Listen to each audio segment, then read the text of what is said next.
نن د هلمند امنیه قومندانۍ اړوند د نشي توکو پر وړاندې د مبارزې مدیریت له لوري د دغه ولایت مرکز لښکرګاه ښار کې د ټاکل سوي کمیټې په حضور کې شاوخوا 8 ټنه نشي توکي وسوځول شول. د یاد ولایت امنیه قومندانۍ ویان سکون راډیو ته وویل چې دغه نشي توکي د دې ولایت په مرکز ولسوالیو کې د امنیتي ځواکونو له لوري د 4 میاشتو په لړ کې نیول سوي وه چې نن وسوځول شول. د په خبره د یادو نشي توکو په تړاو 280 تنه تورن کسان نیول سوي او د قانون منګولو ته سپارل سوي دي. نوموړي زیاته کړې چې ځواکونه لا هم هڅه کوي چې دې ولایت کې د نشي توکو کاروبار صفر ته راټیټ کړي. د یادو سوځول سوو شیانو له جملې څخه 3 کیلوګرامه هیروین، 28 کیلوګرامه شیشه، 1 کیلوګرام تریاک، 6 کیلوګرامه چرس،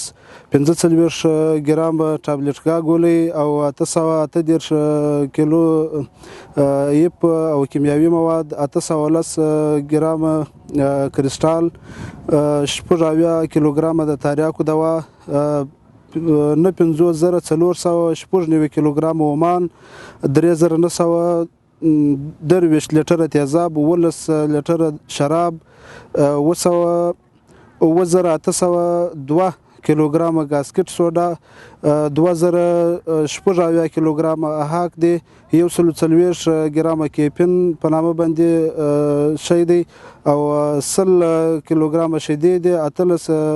کیلوګرام انبار دی او 18 پارسل زیګاپ ګولۍ دي چې دا ټول نشي توکي وه د مخدراتو توکو سره د مبارزې مدیریت د مسؤلینو له لوري په ټولو ولسوالیو او مرکز لښکرګاه ښار کې نیول سوي وه چې نن ورځ وسوځول شوه.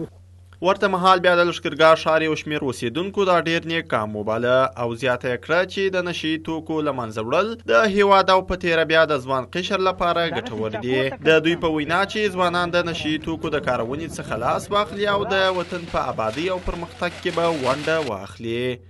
په هېواد ته دا ګټه وي، ټولنې ته به دا ګټه وي چې ځوانان به د دې مضر مواد او د دې عمل څخه لرې اوسېږي او د دې عملات څخه به لرې اوسېږي تر څو یو ښه صحت ولري. د اسلامي امارت خو دا ډېر ښه کار کړی دی او ډېره ښه پروسه دغه چې دا شانس وځي یا د هروین ټینګي یا دغه